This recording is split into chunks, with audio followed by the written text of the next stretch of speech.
Hi, I'm Angie with Wicked Handy, and today we're going to be talking about photo backdrops. So if you take any professional photos, whether you have an online store, a food blog, anything like that, you know what a photo backdrop is. It is the background to the photos that you're taking, obviously. So the importance of a photo backdrop is it adds character and interest to your pictures without taking away from the main topic. So what I was finding when I first started out with my food photos was my kitchen countertops are very busy. They're traditional countertops, but every time I took a picture on it, I felt like either the food or the plate was competing, and you really just wanted to look at the counters, which is the opposite of the effect I was trying to have. So I started looking into photo backdrops. Photo backdrops, for the most part, are pretty pricey, and most of them are huge. I don't need anything huge since I focus on single plates and desserts. I really just need an area that's about 2 feet by 2 feet to take my photos. I don't need anything much larger than that. And I really don't want to store anything much larger than that. So making it at home was the perfect solution for me. Depending on your situation, it may or may not. I take photos almost every day, so I like having a variety. I like being able to mix and match my topic with the background, make sure my pictures are the best that I can make them without hiring a professional, because who wants to spend all that money, especially if you're doing this as a career. So today I'm going to show you how to make these awesome photo backdrops. They take about 15 minutes to make, and then they dry overnight and you're ready to go. So that's awesome. You can make them any size or color that you want, and they're super cheap to make. They're very, very inexpensive, which is nice because it lets you play around with a lot of different color tones, textures. You really get to make this your own. So this is an example of one I made last week. As you can see, I focused pretty much on blue with some yellow undertones for a little bit of interest. So this is going to be great for my lighter colored foods, maybe when I make picture frames, a candle holder. Like, this is going to be nice for that. This other one I made that I'm absolutely in love with is this one. It's got a much smoother texture, and the color tone is a little bit less busy, but this has been great for me on my food photos so far, especially when I'm doing a photo of something very simple. It helps give the picture a little bit more character, but it doesn't draw attention away from the food that I'm showing. So I love this one. So you won't believe how easy this is. So the first thing you're gonna do is protect whatever work surface you're working on. I love craft paper. It rolls up really easily. It's easy to throw out. So that's what I like to use. I've used pieces of cardboard. You could use a trash bag. Depending on what you're working on, you may not care. I'm working on my workbench, so I try not to get anything on it.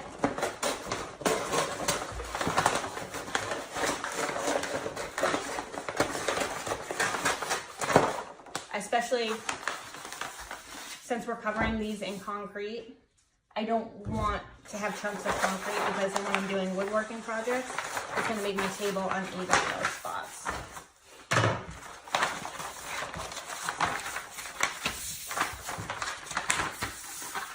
All right. So then you have a piece of OSB board. So OSB board is literally pieces of wood flakes that they take adhesive and mash together to make a board. So typically this is not something that I ever think about purchasing. I would never build furniture or anything with it, but it's perfect for this situation. One, it's incredibly cheap. A 2 foot by 4 foot board at your local hardware store typically runs about $5, right around there. So you can't beat that price, $5. It's very sturdy. It's flat, which is important because if you're taking photos, you want an even surface to work on. And it's got texture to it. So you could go out and get high-end plywood that's been sanded already, but it doesn't really make sense because, one, you're paying a premium for a nice piece of wood that no one's ever gonna see, And 2, there's nothing really for the concrete to grab onto. It will grab onto the plywood, but you're gonna struggle with it a little bit, and you might use more concrete than you would if it had some texture. So when you're looking at your board, there's 2 sides. One side, and I don't know if you can see this, this has a lot of texture to it. It's not jagged, but you can feel where the wood came together. This other side is much smoother. So you want a little more jagged side, because that's gonna help the concrete kind of stick to it. So then what you're gonna do, oh, and I had this cut for what I use. I don't need a huge work surface typically. So I like using 2 foot by 2 foot boards. I had this cut in half. If you don't have a table saw at home, they'll cut it for you at the home improvement store. Sometimes they charge you. I've heard they charge you. I have had them cut, 5 or 6 sheets of plywood for me before, and I've never been charged. So it really just depends on who you run into and what time of day. But yeah, so typically it's cut in half. So realistically, you're paying $2.50 for your photo backdrop, plus a little bit more for concrete and paint. So it's awesome because it's really nothing in the grand scheme of things. So once you have it cut to size for whatever you like using it for, you're gonna wanna lightly sand it to get off any loose pieces of wood. But this is literally like one swipe, nothing major. I use 60 grit sandpaper on my sander because I want a quick swipe.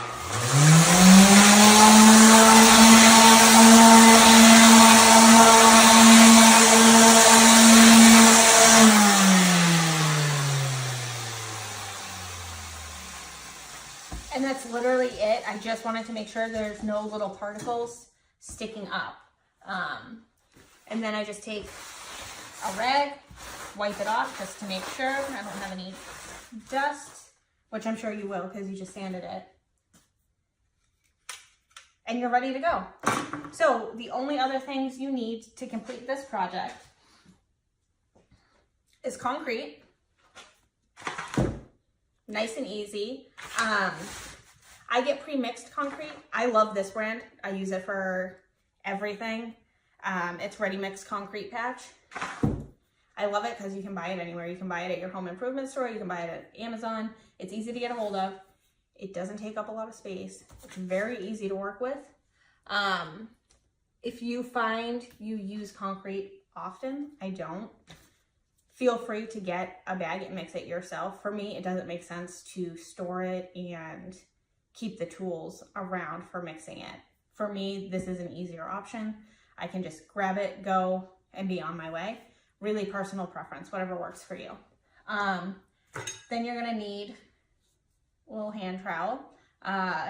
You can use whatever you have on hand. The first time I did this, when I was experimenting, I used this little painter's tool. It took a little bit longer to do the project, but it worked out the same. It looked just as good. So I wouldn't spend a lot of money on this. Use what you have on hand and just play with it. That's the fun of this project, is it's easy, it's cheap, and you just get to experiment. Then the only other thing you need is these little acrylic paints. So you literally see these everywhere, Walmart, Amazon. They're cheap. They're like 50 cents to $1. If you get the high-end stuff, it can go $2.50, $3. But for me, I just want the cheap stuff. There's nothing fancy about this. If I was doing a higher-end project, like a handmade sign or something, I would upgrade. But for this project, just go cheap. Nobody will know the difference. All right, so all you're gonna do is you're gonna open this concrete.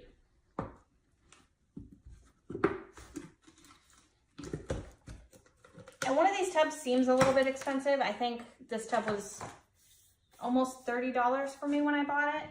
But honestly, you could probably make 5 or 6 of these with it. So per board, it's pretty cheap. And you can buy smaller containers. You can buy, little pint-sized containers, which would probably be good for like one project if that's all you wanted to do. So I like wearing gloves so I don't get concrete under my nails. So just put on gloves.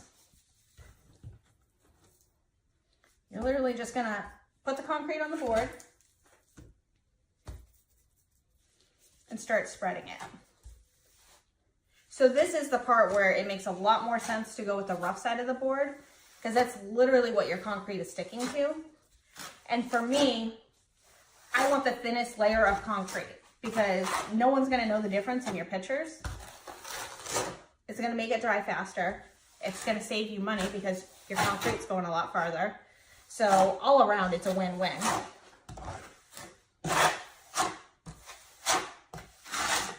So it's literally that easy.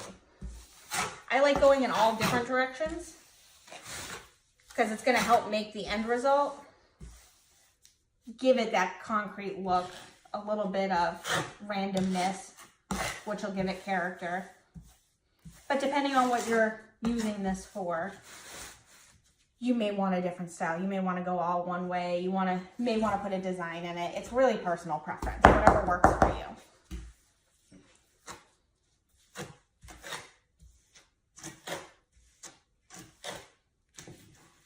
So I like to focus on the edges. And I'll do an edge and then rotate the board. I don't want to be reaching over. I don't want to ruin my clothes. And I'm fairly short to begin with, so the less I have to reach, the better. And you'll be doing some touch-up work at the end, so don't worry if, you know, a corner has a little more on it than somewhere else. You can fix that later. Now you're just trying to make sure the corners are coated.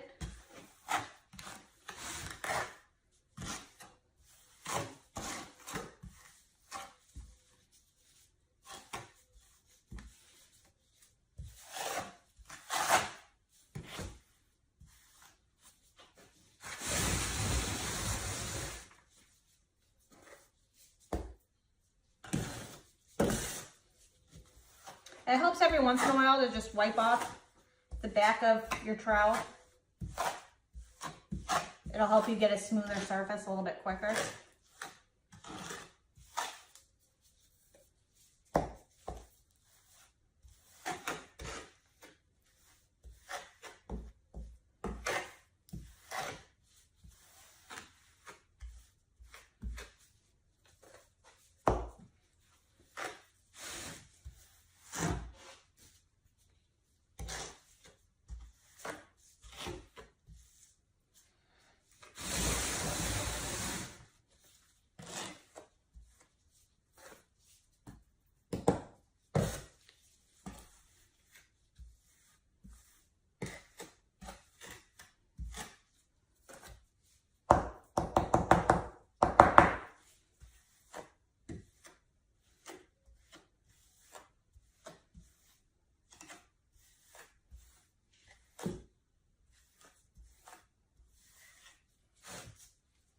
So now, as you can see, it's all coated and it's pretty even, so that's nice. So now what I'm gonna do, I'm gonna put the lid back on this concrete because now we're done with it and I don't want it to dry out. We're going to add some color. So if you just want a traditional concrete background, which is very popular, you can stop here. I would smooth it out a tiny bit more, but you'd pretty much be done. I'm not going to waste my time smoothing it out right now because I'm adding paint to it. So I'm going to be mixing it around anyway. So why waste my time? So since I do food, I kind of like to keep it a little neutral. I like to add character, but I don't want it to be crazy. And I like the more neutral color tones because it's with food. You don't really see, you know, fuchsia backgrounds with food. Or very rarely. And I want something multi-purpose that I can use for multiple dishes, not just one. So I'm gonna go with dark gray and white today. And that's really just playing on the natural color of concrete and giving it a couple points of interest, a little bit of pizzazz. So depending on what you're using this for, if, you know, you have a brand and your product is pink, and a lot of the pictures you take have pink tones, you could do, you know, red and white and kind of swirl it together. You could do pink. You could do all sorts of stuff with this. It's really just what you're marketing. So what you're gonna do is shake up the paint a little bit. And I love these. You can use tubs of paint. What I do is I just stick a piece of wood, like a chopstick or disposable silverware, something like that, and then I'll just drizzle it over. I like these because they have the little pour spout, so I don't have to worry about ruining something else. So I'm just gonna swirl a little bit around. And like I said, for me, I like the random.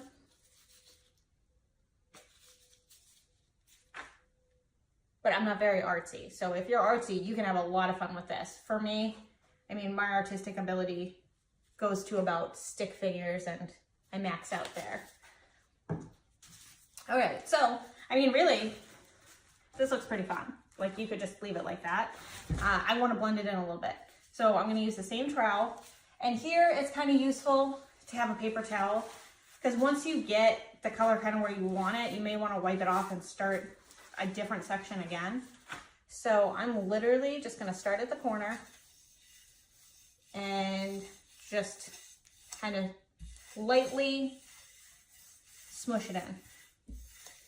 And you want to be light about this. You don't want to drag up the concrete because then you're going to expose your wood and you're going to have to fix that spot. So just real light.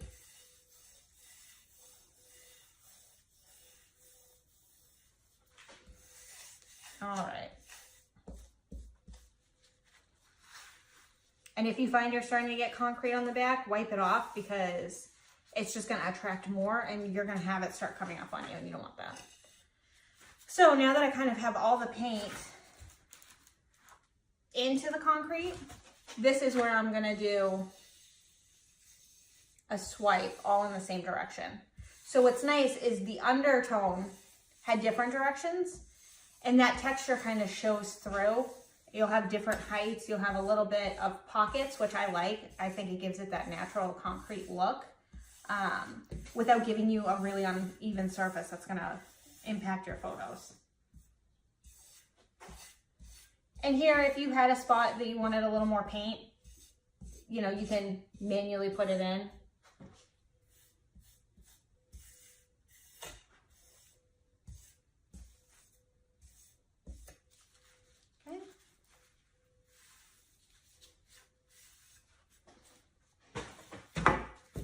And that's it.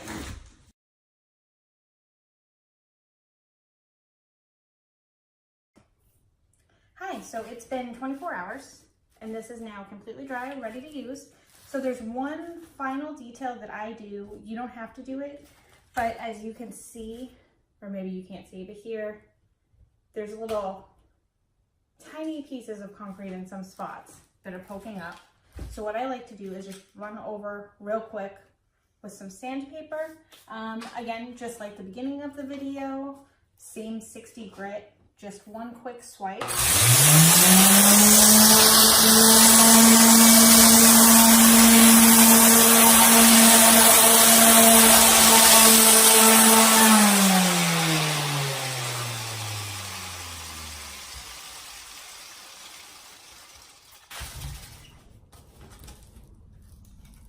So that is it. I hope you enjoyed this video. I'm very excited to see what you guys create. Please post pictures in the comments so everyone can see how amazing you are. And I can't wait to see you again. If you want any information on where to find the products that I used in this video to complete the project, just follow the instructions and the links will be there. Thank you.